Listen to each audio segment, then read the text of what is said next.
ओम अज्ञानतिमिरान्धस्य ज्ञानञ्जनशलाकया चक्षुरुन्मिलितं येन तस्मै श्रीगुरुवे नमः। श्रीचैतन्यमनोभीष्टं स्थापितं येन भूतले स्वयं रूपकदा मह्यं ददाति स्वपदान्तिकं वन्देऽहं श्रीगुरुं श्रीयुतपदकमलं।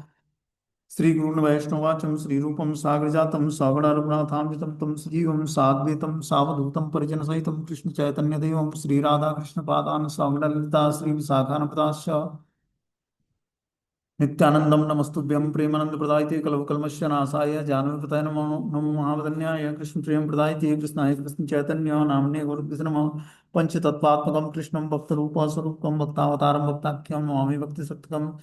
हे कृष्ण करुणा सिंधु दीनबंधु जगत्पतये गोपेश गोपिका कांत राधा कांत नमस्ते तप्त कांचन गौरांगे श्री राधे वृंदावनेश्वरी वृषभानुसुते देवी प्रणमामि हरिप्रिये। वाञ्छाकल्पतरुभक्षा कृपा सिन्धुभ्येव च पतितानां पावनेभ्यो वैष्णवेभ्यो नमो नमः। जय श्री कृष्ण चैतन्य प्रभु नित्यानंद श्री अद्वैत गदाधर श्रीवासादि श्री गौर भक्तवृंद। हरे कृष्ण कृष्ण कृष्ण हरे हरे, हरे राम राम राम हरे हरे। तो इसमें आज हम लोग को अध्याय संख्या 5 का श्लोक संख्या जो है 17 नंबर पढ़ना है। टाइटल है कर्म योग कृष्ण भावना भावित कर्म। उत तद्बुद्ध्यस्तदात्मानं स्वतिष्ठान तत्परायणम गच्छन्त पुनरावृत्तिम ज्ञान निर्धुत कल्मषाम। जब मनुष्य की बुद्धि मन श्रद्धा तथा शरण सब कुछ भगवान में स्थिर हो जाता है, तभी वह पूर्ण ज्ञान द्वारा समस्त कर्म से शुद्ध होता है और मुक्ति के पथ पर अग्रसर होता है। देखो क्या बता रहे हैं भगवान ने अर्जुन को, कि जब मनुष्य की बुद्धि मन श्रद्धा और शरण सब कुछ भगवान में स्थिर हो जाती है, तभी वह पूर्ण ज्ञान द्वारा समस्त कर्म से शुद्ध होता है। और जब मैं कलमश से शुद्ध होना है समस्त कलमश से, तो पूर्ण ज्ञान में स्थिर होना होगा। पूर्ण ज्ञान क्या है? जब मनुष्य की बुद्धि मन श्रद्धा और शरण सब कुछ भगवान में स्थिर हो जाती है, तभी वो पूर्ण ज्ञान द्वारा कलमश से शुद्ध हो पाता है। तो पूर्ण ज्ञान मतलब भगवत ज्ञान। जो ज्ञान भगवान से में जोड़ता है उस ज्ञान को पूर्ण ज्ञान कहते हैं, और मुक्ति के पथ पर अग्रसर होता है। तो पूर्ण ज्ञान में जब हम स्थिर होंगे तो हम कलमश से शुद्ध हो जाएंगे और मुक्ति के पथ पर आगे बढ़ेंगे। बोलते हैं परम दिव्य सत्य भगवान कृष्ण ही हैं। सारी गीता इसी घोषित घोषणा पर केंद्रित है कि कृष्ण श्री भगवान है। यही समस्त वेदों का अभिमत है। परम तत्व का अर्थ है परम सत्य है, जो भगवान को ब्रह्म परमात्मा और भगवान के रूप में जानने वाले द्वारा समझा जाता है। बता रहे हैं कि परम तत्व का अर्थ है परम सत्य, और परम सत्य का रिलाइजेशन जीवात्मा को ब्रह्म परमात्मा और भगवान के रूप में होता है। भगवान ही हर परम तत्व की पराकाष्ठा है, उनसे बढ़कर कुछ नहीं है। भगवान कहते हैं मत मत्ता परंतरम नान्यम किंचित अस्ति धनंजय। कृष्ण निराकार ब्रह्म का भी अनुमोदन करते हैं। ब्रह्मणो ही प्रतिष्ठा मत, सभी प्रकार से कृष्ण परम सत्य हैं। जिनके मन बुद्धि श्रद्धा और शरण कृष्ण में है, अर्थात जो पूर्णतया कृष्ण भावना भावित हैं, उनके सारे कलम से धुल जाते हैं। उन्हें ब्रह्म संबंधी प्रत्येक वस्तु का पूर्ण ज्ञान रहता है। कृष्ण भावना भावित व्यक्ति का यह भली बात समझ सकता है कि कृष्ण में द्वैत है, और ऐसे दिव्य ज्ञान से युक्त होकर वह मुक्ति पथ पर सुस्थिर प्रगति कर सकता है। तो जब व्यक्ति दिव्य ज्ञान सीखता है, परम दिव्य ज्ञान, तब वो भगवान को रियलाइज करता है। भगवान का रियलाइजेशन, परम सत्य का रियलाइजेशन जीवात्मा को 3 कैटेगरी में होता है, ब्रह्म परमात्मा और भगवान। ब्रह्म जो है भगवान के शरीर से निकला हुआ तेज है, जिसको ब्रह्म ज्योति बोलते हैं। कुछ लोग ब्रह्म ज्योति का ध्यान करते हैं, तो उनको ब्रह्म ज्योति डेस्टिनेशन उनका ब्रह्म ज्योति होती है। भगवान के शरीर से निकले हुए तेज में स्टार की तरह जाकर उनकी आत्मा मिल जाती है उसमें। अगला व्यक्ति परमात्मा को रियलाइज करता है, ध्यान करके परमात्मा का रियलाइजेशन करता है। तो परमात्मा का रियलाइजेशन करके वो ब्रह्म को भी जान लेता है, परमात्मा को भी जान लेता है। और जो भक्ति योग का पालन करता है वो भगवान को जान लेता है। तो भगवान को जानने के बाद ब्रह्म परमात्मा और भगवान तीनों का रियलाइजेशन हो जाता है उसको, कि भगवान परमात्मा के रूप में सबके हृदय में निवास करते हैं, और ब्रह्म के रूप में भी भगवान का एक स्वरूप है, जिसको निराकार ब्रह्म बोलते हैं। कि भगवान का कोई रूप नहीं है, एक तेज है, ज्योति के रूप में है। तो ये तीनों कैटेगरी में परम सत्य का रिलेशन जीवात्मा करता है। बोलते हैं जिसके मन बुद्धि श्रद्धा और शरण कृष्ण में है, अर्थात जो पूर्णतया कृष्ण भावना भावित है, उसके सारे कलम से धुल जाते हैं, और उन्हें ब्रह्म संबंधी प्रत्येक वस्तु का पूर्ण ज्ञान रहता है। कृष्ण भावना भावित व्यक्ति यह भली बात समझ जाता है कि कृष्ण में द्वैत है, और ऐसे दिव्य ज्ञान से युक्त होकर वह मुक्ति पथ पर सुस्थिर प्रगति कर पाता है। जब व्यक्ति कृष्ण भावना भावित व्यक्ति जब यह भली बात समझ लेता है कि कृष्ण में द्वैत है, मतलब एक साथ एकता और भिन्नता है, तो ऐसे दिव्य ज्ञान से युक्त होकर वह मुक्ति पथ पर सुस्थिर प्रगति कर पाता है। जब वो कृष्ण को तत्व से जान लेता है, तभी वो मुक्ति पथ पर आगे बढ़ता है और क्या करता है, आगे जाकर भक्ति को प्राप्त करके और भगवान को प्राप्त करता है। आगे 18वें श्लोक में बोलते हैं, विद्या विनय संपन्ने ब्राह्मणे गविहस्तिनि सुनी चैव स्वपाके च पंडिता समदर्शिना। विनम्र साधु पुरुष और वास्तविक ज्ञान के कारण एक विद्वान और विनीत ब्राह्मण गाय, हाथी, कुत्ता और चांडाल को समान दृष्टि से देखता है। बोलते हैं जो विनम्र साधु पुरुष है, वो वास्तविक ज्ञान के कारण एक विद्वान और विनीत ब्राह्मण गाय, हाथी, कुत्ता और चांडाल को समान दृष्टि से देखता है।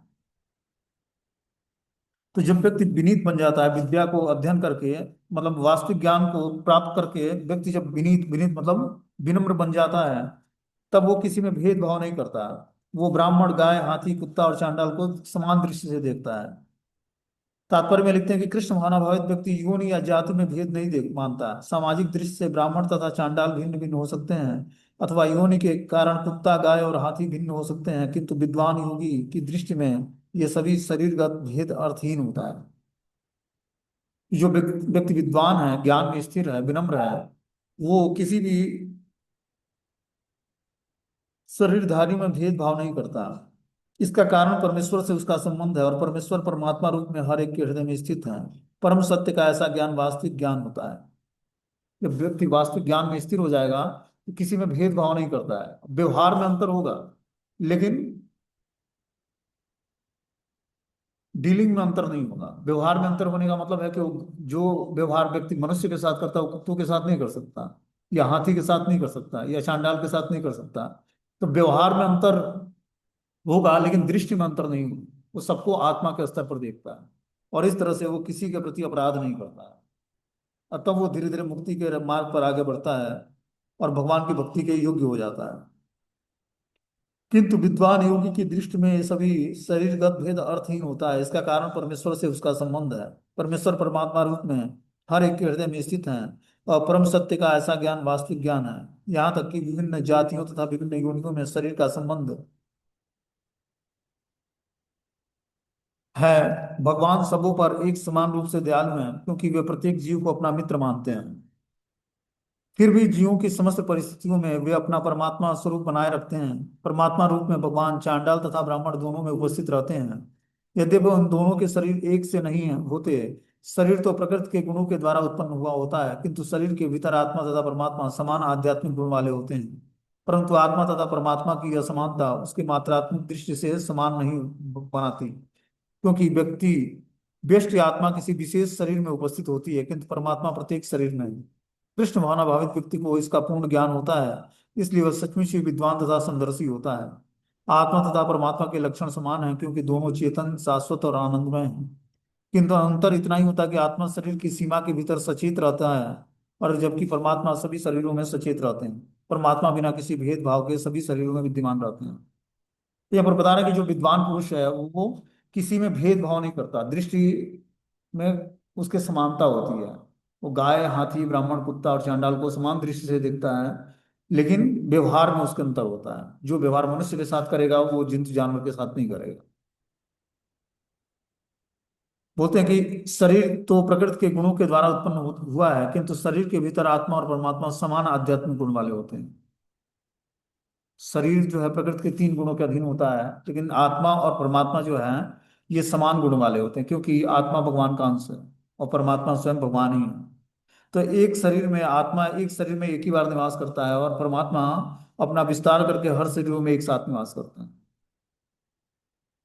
आत्मा तथा परमात्मा के लक्षण समान है, क्योंकि दोनों चेतन, शाश्वत और आनंदमय हैं। स्वरूप जो है उनका लक्षण एक समान होता है, लेकिन अंतर क्या होता है कि शरीर में आत्मा एक सीमा के भीतर सचेत रहता है, जबकि परमात्मा सभी शरीरों में सचेतन रहते हैं। परमात्मा बिना किसी भेदभाव के सभी शरीरों में विद्यमान रहते हैं एक साथ।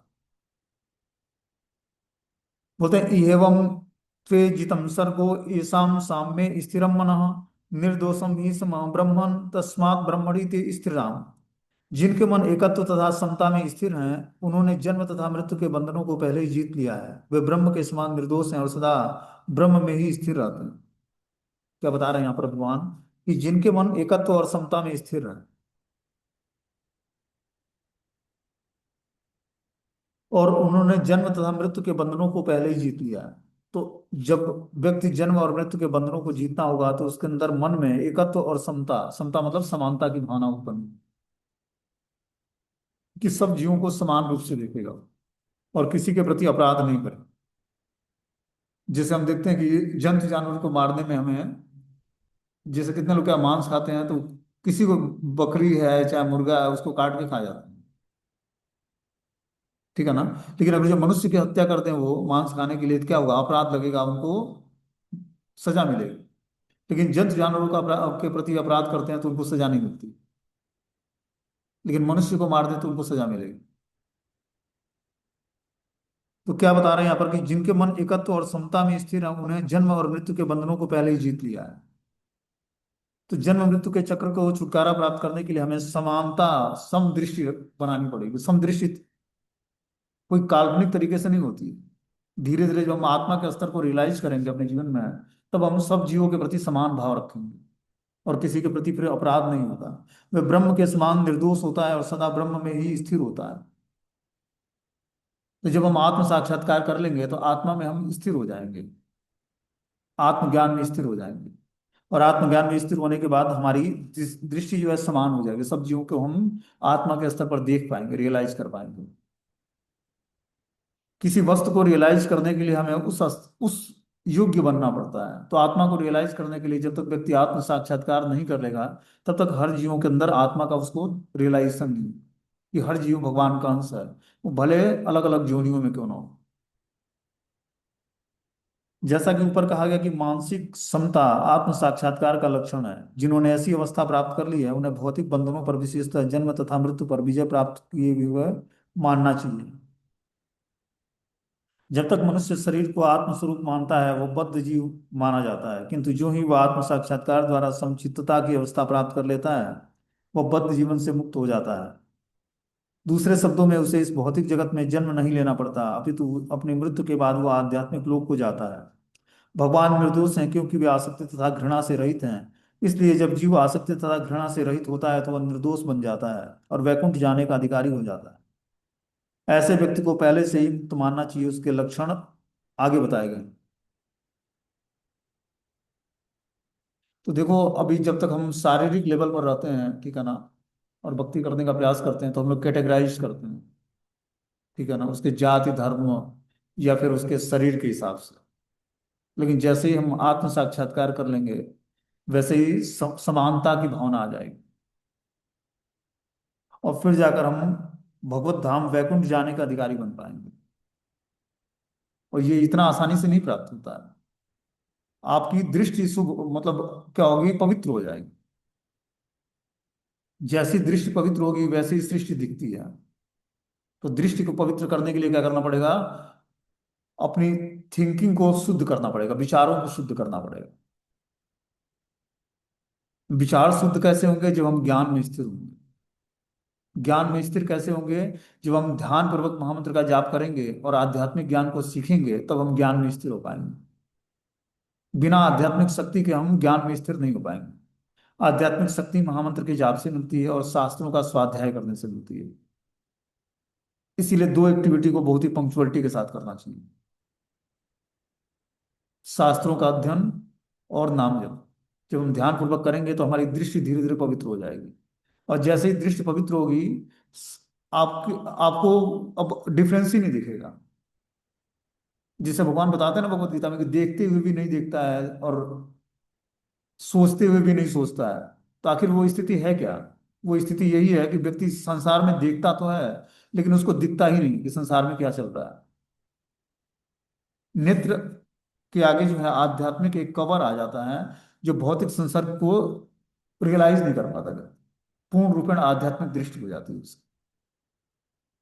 और ऐसी स्थिति में वो समदृष्टि को प्राप्त होता है, समान भाव को प्राप्त कर लेता है। इसीलिए देखोगे, जब धीरे धीरे जब व्यक्ति आध्यात्म के रास्ते पर आगे बढ़ जाता है तो वह एकांत में रहना चाहता है। उसका कारण क्या है? कारण यही है कि वो कैटेगराइज नहीं कर पाता है। और भौतिक संसार में अपने को सुरक्षित रखने के लिए व्यक्ति को कैटेगराइज करना पड़ता है, कि हम कंटोमिनेटेड ना हो। क्योंकि अगले व्यक्ति में गुणों का प्रभाव, जिस गुण का की प्रधानता होगी, उसके गुणों से हमें प्रभाव पड़ेगा। इसलिए व्यक्ति एकांत स्थान में रहना चाहिए, चाहता है कि जब उसके अंदर दिव्य दृष्टि आ जाती है तो वो कैटेगराइज नहीं कर पाता है कि किसका कौन शुद्ध है कौन अशुद्ध है।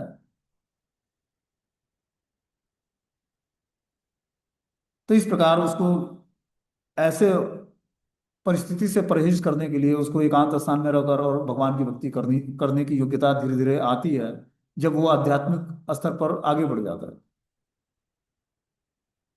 जैसे मध्यम लेवल पर उतर के व्यक्ति प्रचार करता है, ठीक है ना।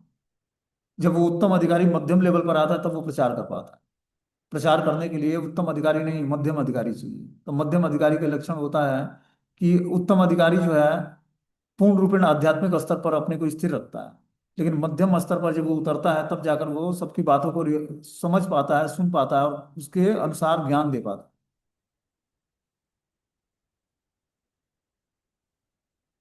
आगे मुक्त पुरुष के लक्षण बता रहे हैं कि न प्रहस्य प्रियम प्राप्यम नो द्विजय प्राप्य चाप्रियम स्थिर बुद्धि सम्मूढ़ो ब्रह्मविद ब्रह्मणि स्थितम।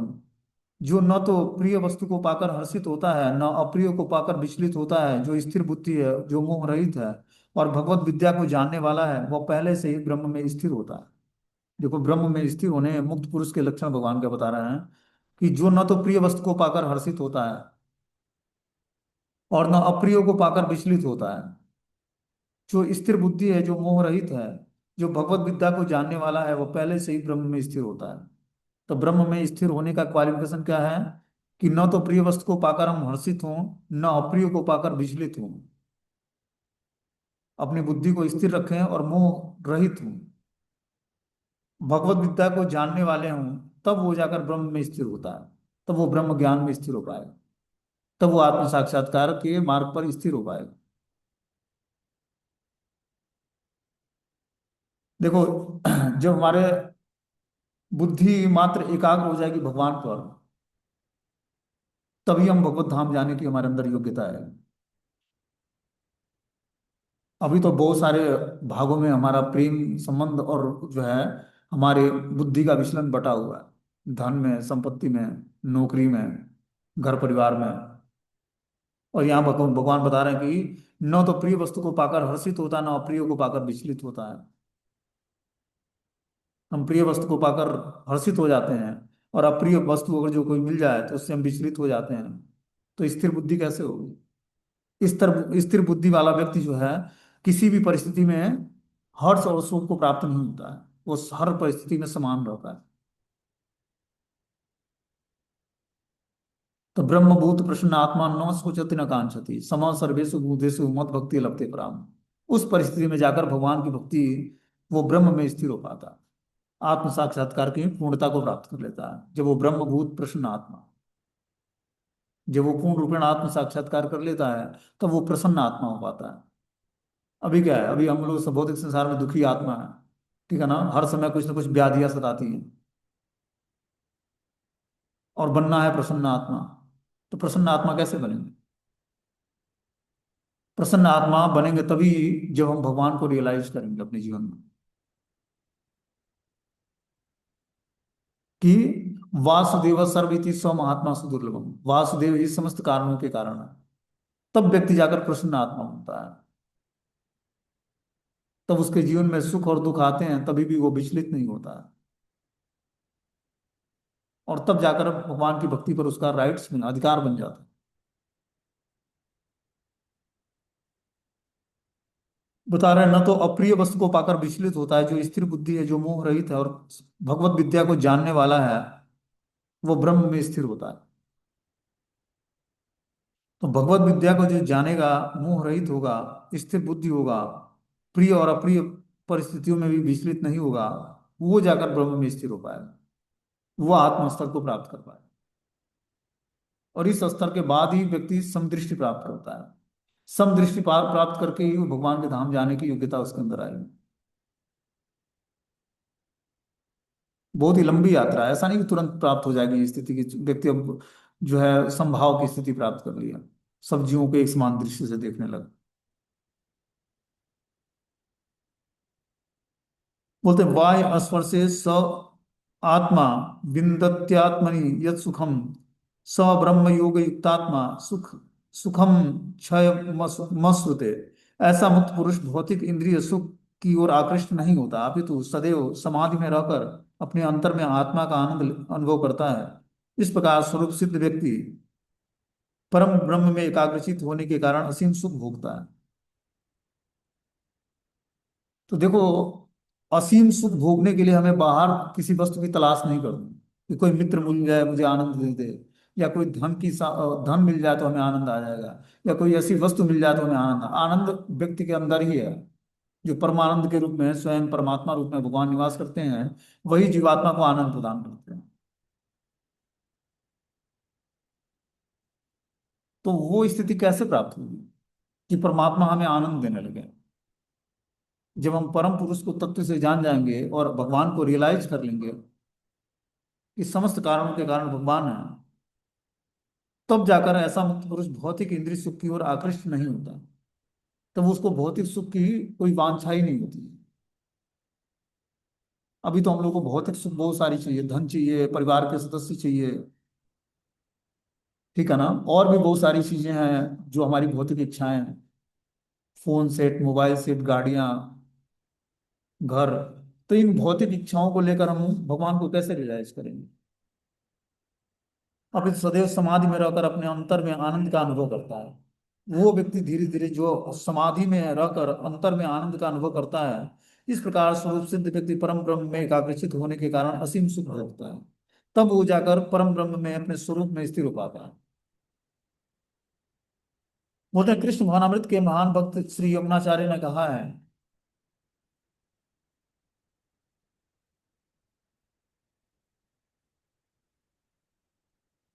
कि यम वदति मम चेतः कृष्ण पदार विंदे नव नव रस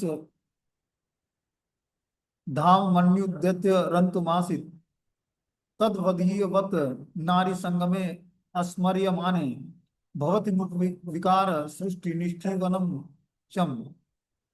जब से मैं कृष्ण की दिव्य प्रेमा भक्ति में लग कर उनकी नित्य नवीन आनंद का अनुभव करने लगा हूँ, तब से जब मैं काम सुख के बारे में सोचता हूँ तो इस विचार पर मुझे थूकना आता है, मेरा ओठ अरुचि से सिमट जाता है।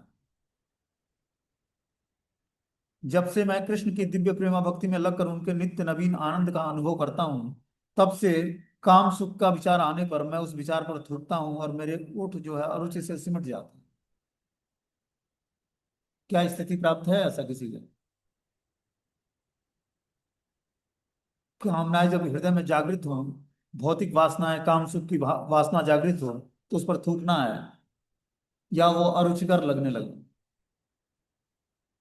बोलते हैं ब्रह्म योगी या कृष्ण भावना भावित व्यक्ति भगवान की प्रेमा भक्ति में इतना अधिक तल्लीन रहता है कि इंद्रिय सुख में उसकी तनिक भी रुचि नहीं रहती। देखो, इंद्रिय भोग से रुचि को छुड़ाएं, रुचि समाप्त करने के लिए हमें क्या करना पड़ेगा? इंगेज करना पड़ेगा अपने मन बुद्धि को भगवत सब्जेक्ट पर, भगवत विषय पर। तभी जाकर हम इससे छुटकारा प्राप्त कर पाएंगे। बोलते हैं भौतिकता की दृष्टि से काम सुख ही सर्वोपरि आनंद है, सारा संसार उसी के वशीभूत है, और भौतिकतावादी लोग तो इस प्रोत्साहन के बिना कोई कार्य ही नहीं कर सकते। बोलते हैं भौतिकता की दृष्टि से काम सुख ही सर्वोपरि आनंद है। जो स्त्री पुरुष का संग है वो व्यक्ति को आनंद प्रदान करता है। ये सारा संसार उसी के वशीभूत है, और भौतिकतावादी लोग तो इस प्रोत्साहन के बिना कोई कार्य ही नहीं कर सकते। जो भौतिकतावादी व्यक्ति है, वो स्त्री और पुरुष उनका एसोसिएशन ना रहे तो वो कोई कार्य ही नहीं करेंगे। उससे क्या होता है? प्रोत्साहन मिलता है कार्य करने के लिए, उसको नई एनर्जी मिलती है। स्त्री को पुरुष से और पुरुष को स्त्री से वो प्रोत्साहित करती है या प्रोत्साहित करता है, तब अगला व्यक्ति जो है प्रोत्साहित होकर कार्य करता है और धन कमाता है। किंतु कृष्ण भावनामृत में लीन व्यक्ति काम सुख के बिना ही उत्साह पूर्वक अपना कार्य करता रहता है। यही आत्म साक्षात्कार की कसौटी है। देखो, कार्य करने के लिए प्रसन्नता आवश्यक है, ठीक है ना। अब प्रसन्नता का मेथड क्या है वो बहुत डिपेंड करता है हमारे ऊपर, कि हम भगवत नाम का जप करके भगवान की सेवा करके हम प्रसन्न रहते हैं, या स्त्री पुरुष के एसोसिएशन से हम प्रसन्न रहते हैं, ठीक है ना। और जब भगवत सेवा, भगवान की सेवा करके प्रसन्न है, तो उसको फिर स्त्री पुरुष के एसोसिएशन की आवश्यकता नहीं होगी अपने प्रसन्नता की। तो धीरे धीरे हमें क्या ये हैबिट डालनी है कि हम भगवान की सेवा करके प्रसन्नता हासिल करें। और बहुत ही इंपॉर्टेंट हमारा एसोसिएशन। और जब हमें वास्तव में भगवान की शुद्ध भक्ति को प्राप्त करना है तो एसोसिएशन हमारा बड़ा पवित्र होना चाहिए। कैसे लोगों का संग करेंगे? जो स्त्री या पुरुष अपोजिट सेक्स के प्रति जिसका आकर्षण है, वैसे व्यक्ति का अगर जब हम संग करेंगे तो धीरे धीरे हमारी भी चेतना पॉल्यूटेड हो जाएगी। भक्ति हम जैसे जैसे कर रहे हैं, मंत्र जाप कर रहे हैं, शास्त्रों को पढ़ रहे हैं, तो ऐसे व्यक्ति का एसोसिएशन हमें करना भी पड़े तो हमें बहुत ही सतर्क रहना है। ऑफिस कार्यालय में कार्य करते हुए अगर हम काम करते हैं और ऐसे स्त्री या पुरुष का संग करना पड़ता है, जो व्यक्ति काम वासनाओं में लिप्त है या उसका आकर्षण है हंसी मजाक करना, चाहे इस तरह का हरकत करना, उससे बहुत ही सावधानी पूर्वक हमें डीलिंग करनी चाहिए। जब तक हम अनुकूल से संकल्पम प्रतिकूल से वर्जनम, जो प्रतिकूल चीजें हैं उसका वर्जन नहीं करेंगे, तब तक भक्ति में स्थिर नहीं रह पाएंगे, चेतना हमारी स्थिर नहीं रहेगी। और जो व्यक्ति काम वासनाओं में लिप्त है, जिसकी चेतना, वो भगवान में उसकी मति लगती नहीं, उससे मंत्र जाप ही ध्यान पूर्वक नहीं, शास्त्र समझ ही नहीं आएगा उसको। इसीलिए बहुत ही आवश्यक है कि हम एसोसिएशन बहुत सोच समझ के करें। ऑफिस कार्यालय में कार्य करते हुए हमें बहुत ही सतर्कता पूर्वक अपने दिनचर्या को निभाना है। तभी जाकर हम परहेज कर पाएंगे और बच अपने को सुरक्षित रख पाएंगे भक्तिमय जीवन में। हमारा आज का एसोसिएशन हमारे कल के जपा को प्रभावित करता है।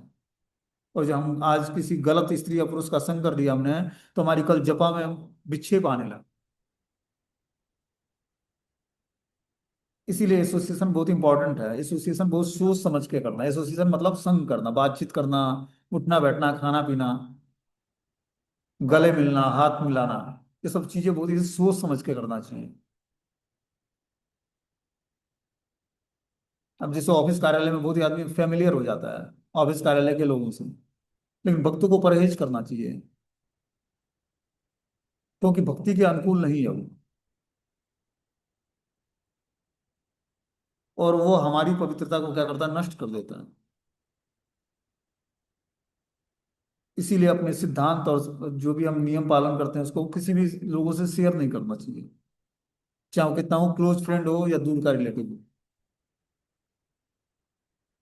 यहाँ तक कि भक्तों के समाज में भी अपने नियम और सिद्धांत को जो हम फॉलो करते हैं उसको किसी से शेयर नहीं करना है। तब जाकर हमारी भक्ति, भक्ति मतलब इसको सुरक्षित रखना है। जैसे व्यक्ति को डायमंड मिल जाए, हीरा मिल जाए, तो क्या है, वो सबको दिखाता थोड़ी ना कि मुझे हीरा मिला है। उसी तरह जो भगवान और गुरु की कृपा अपने को मिली है, वह सांसारिक व्यक्ति को नहीं बताना है।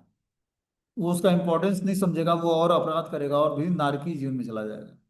और आपको भी धीरे धीरे जो है वो उस रास्ते से हटाने का प्रयास है, क्योंकि आसुरी लक्षण होते हैं व्यक्ति के अंदर। उन लक्षणों के कारण वो मजबूर होता है। इसीलिए बहुत ही अपने को सुरक्षित रखने के लिए क्या करना पड़ेगा, आध्यात्मिक रास्ते को बहुत ही शांतिपूर्वक स्वीकार करना पड़ेगा।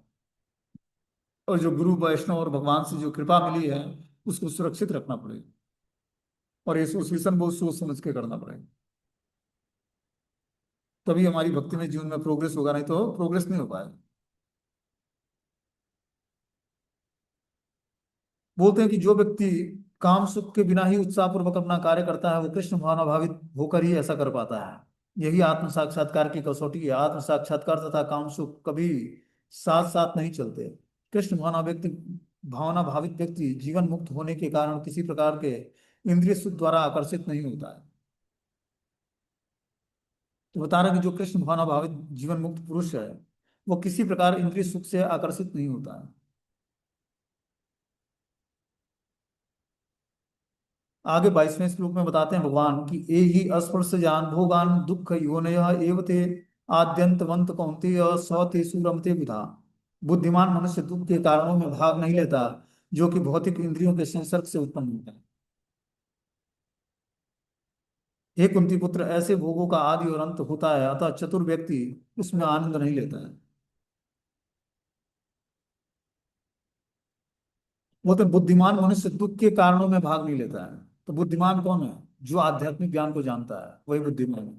तो दुख के कारणों में भाग नहीं, दुख का कारण क्या है? भोग वासनाएं हमारी जो अंदर हैं वो दुख का कारण है। अब एक देखो, भौतिकतावादी सांसारिक व्यक्ति है, उसको भी अपने एंटरटेनमेंट के लिए क्या करना पड़ता है, लोगों से हंसी मजाक करता है और वह अभद्र बातें करता है, उसमें उसको मजा आता है। भक्तों के बीच में आनंद प्राप्त करने के लिए भगवान श्री कृष्ण की लीलाओं को क्या करता है व्यक्ति, चर्चाएं करता है, उसमें आनंद लेता है। तो आनंद तो सभी को चाहिए, लेकिन विषय अलग अलग है सबका। जो भौतिकतावादी व्यक्ति है उसका विषय अलग है आनंद का, और अपने आनंद का विषय अलग है। तो विषय को हम कैसे सेलेक्ट करेंगे, कैसे हम जान पाएंगे हम सही विषय को प्राप्त हैं? तो जो विषय हमें शास्त्रों के द्वारा मिलता है सुनने को समझने के, उसमें हमें आनंद लेना है।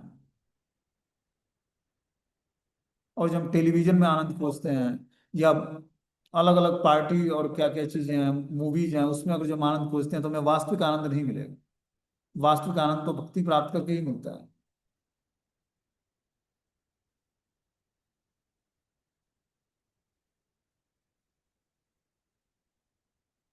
बोलते हैं कि हे कुंती पुत्र, ऐसे भोगों का आदि और अंत होता है, अतः चतुर व्यक्ति उसमें आनंद नहीं लेता। भौतिक इंद्रिय सुख उन इंद्रियों के स्पर्श से उद्भूत है जो नाशवान है,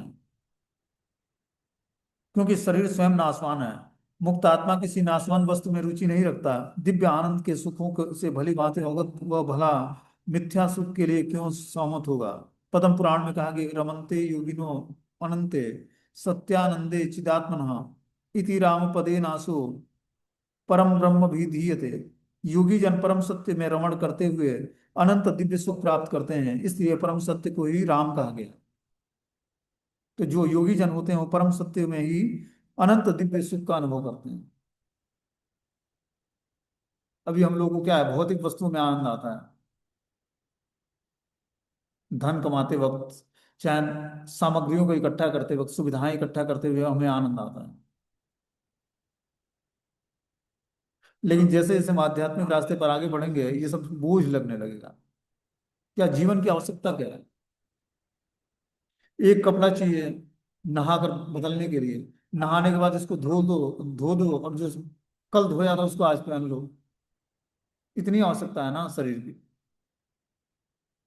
इसी शरीर को पालन करने के लिए क्या वॉशिंग मशीन और कूलर फ्रिज एसी, क्या क्या चीजें व्यक्ति यूज करता है। उसके बाद इसके वो जितना ही भौतिक भोग की सामग्री को जुटाता है, उतना ही भोगे रोग भवा, भोग ही रोग का रूप धारण कर लेता है, और व्यक्ति संसार में दुखी हो जाता है। जितना ही लग्जरियस लाइफ उतना ही रोग बढ़ता जाता है। और धन कमाकर व्यक्ति सुविधाओं को इकट्ठा करता है, सुविधाओं को भोगने से पहले ही बीमार पड़ जाता है। क्योंकि धन कमाते समय आदमी श्रम करके धन कमाया, और जब भोग का टाइम आया तो डॉक्टर ने बोला कि करेले का जूस पीना है। ठीक है ना। खूब ओवर टाइम किया, रात रात भर जाग के, अब शरीर में शुगर और ब्लड प्रेशर की बीमारियां लग गई। तो डॉक्टर ने क्या बोला कि अब आपको चीनी नहीं खाना है, क्या करना है, करेले का जूस और जो गेहूं का जो बार्ली होता है वो क्या बोलते हैं, चोकर, उसकी उसका रोटी और करेले का जूस पीना है, खाना है। तो उस धन कमाने का फायदा क्या हुआ, जब करेले के जूस से जीवित रहना है तो उतना मेहनत करके और धन कमा कर आदमी इकट्ठा करता है, और उसका फायदा क्या मिला। इसीलिए कम, जो भाग्य अनुसार जो धन आता है काम करके 8 घंटे, उसी से व्यक्ति को संतुष्ट रहना चाहिए।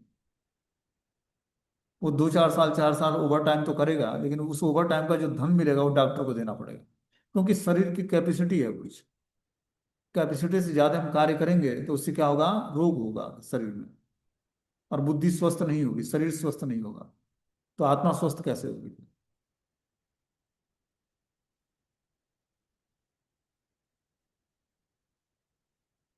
बोलते हैं भौतिक इंद्रिय सुख और उन इंद्रियों के स्पर्श से उद्भूत जो नाशवान है, क्योंकि शरीर स्वयं नाशवान है। मुक्त आत्मा किसी नाशवान वस्तु में रुचि नहीं रखता। दिव्य आनंद के सुखों से भली बात अवगत व भला मिथ्या सुख के लिए क्यों सहमत हो। रमन्ते योगिनो अनंते सत्यानंदे चिदात्मनि इति राम पदे नासु परम ब्रह्माविधीयते। योगी जन परम सत्य में रमण करते हुए अनंत दिव्य सुख प्राप्त करते हैं, इसलिए परम सत्य को भी राम कहा जाता है। भागवत में भी कहा गया है, नायम देहो देह भाजन निर्लोके कष्टान कामन रति बिर्भुजाम तपो दिव्यम पुत्र का येन सत्वम शुद्धेत यस्मात् ब्रह्म सौख्यम अनंतम। कि हे पुत्रों, ये बात कौन बता रहे हैं? ये भरत महाराज के पिता का नाम क्या था, ऋषभ देव। ऋषभ देव अपने 100 पुत्रों को बता रहे हैं। कि हे पुत्रों, इस मनुष्य योनि में इंद्रिय सुख के लिए अधिक श्रम करना व्यर्थ है। ऐसा सुख तो शूकरों को भी प्राप्त होता है। इसकी अपेक्षा तुम्हें इस जीवन में तपस्या करना चाहिए, जिससे तुम्हारा जीवन पवित्र हो जाए और तुम असीम दिव्य सुख को प्राप्त कर सको। अतः जो योगार्थ योगी अर्थात दिव्य ज्ञानी है, वे इंद्रिय सुखों के प्रति आकृष्ट नहीं होता, क्योंकि वह निरंतर भवरोग के कारण है। जो भौतिक सुख के प्रति जितना ही आसक्त होता है, उसे उतना ही अधिक भौतिक दुख मिलता है। तो यहाँ पर जो है बता रहे हैं कि हे पुत्रों, इस मनुष्य योनि में इंद्रिय सुख के लिए अधिक श्रम नहीं करना, ये व्यर्थ है। ऐसा तो सूकर और कुकर भी करते हैं। वो भी इंद्रिय तृप्ति के लिए बहुत सारे प्रयास करते हैं। इसकी अपेक्षा तुम्हें इस जीवन में तपस्या करनी चाहिए, जिससे तुम्हारा जीवन पवित्र हो जाए और तुम असीम दिव्य सुख को प्राप्त करो। तो जब तक हम तपस्या नहीं करेंगे, तपस्या मतलब एकादशी व्रतों का दृढ़ता से पालन करना, 4 दिनों का दृढ़ता से पालन करना, बिना भूख लगाए कुछ भी नहीं खाना, पवित्र भोजन, पवित्र आहार, पवित्र निद्रा, इन सब चीजों को जब हम पवित्रता के साथ करेंगे, यही तपस्या है हमारे लिए। कलयुग में और कोई तपस्या नहीं करनी है। बस क्या करना है, 4 नियमों को दृढ़ता से पालन करना है, एकादशी व्रत के नियमों का पालन करना है। और इस तरह से जब हम करेंगे तो धीरे धीरे जो है हम दिव्य तपस्या को प्राप्त करके और अपने मन बुद्धि को एकाग्र कर पाएंगे भगवान के, और फिर जाकर हम दिव्य सुखों को प्राप्त कर पाएंगे। अतः जो यज्ञार्थ योगी अर्थात दिव्य ज्ञानी है, वे इंद्रिय सुखों के प्रति आकृष्ट नहीं होता, क्योंकि वह निरंतर भवरोग के कारण है। जो भौतिक सुख के प्रति जितना ही आसक्त होता है, उसे उतने ही अधिक भौतिक दुख मिलते हैं। तो जितना ही व्यक्ति भौतिक सुख की तलाश करेगा, उतना ही वो अधिक भौतिक संसार में दुखी होगा। और इस तरह से वो क्या होगा, भौतिक दुखों के कारण वो धीरे धीरे हताश हो जाता है। इसलिए हमें क्या करना है, इंद्रिय सुख के लिए अधिक श्रम नहीं करना है, कि जरूरत से ज्यादा धन कमाने के लिए ओवर टाइम करके और ज्यादा मेहनत करके धन कमाए और फिर फ्रस्ट्रेशन हो, ऐसे श्रम से बचना है। ठीक है, आगे 23वां श्लोक है, इसको हम लोग कल सुनेंगे। हरे कृष्ण।